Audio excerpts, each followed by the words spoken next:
Now, let's have a look at the next transit of the moon on the 20th of July, 11 in the morning, universal time once again, changing pace to recover the right tempo. It is, at times, it is necessary to do so. It is necessary to do so because if you lose the tempo, you tend to, well, either be too fast to do or to reach whatever you need to do or reach, or too slow. So you need to be in the right position. Now, the moon reaches Uranus. So it reaches what represents the change. Pluto is in harmony with Uranus. And this conjunction here is also in harmony with Uranus. Although Uranus, Pluto, Saturn, Neptune, and Pluto are retrograde, which tends to make them perhaps less energetic, less constructive perhaps as well.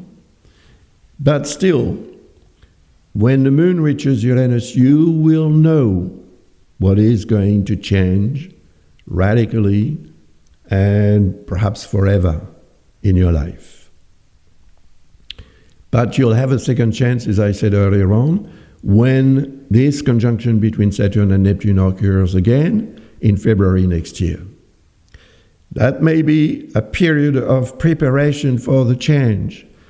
The drastic change that Uranus represents will most probably be preceded by smaller changes that are very, very important because they will make the difference.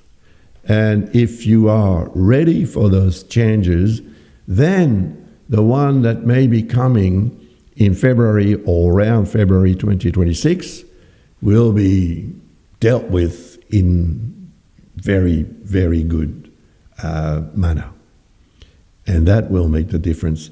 Now, the conjunction is going to awake the need for change, but it's also going to create an expansion of your imagination and of your ability to adapt to the change or any change that may occur around you.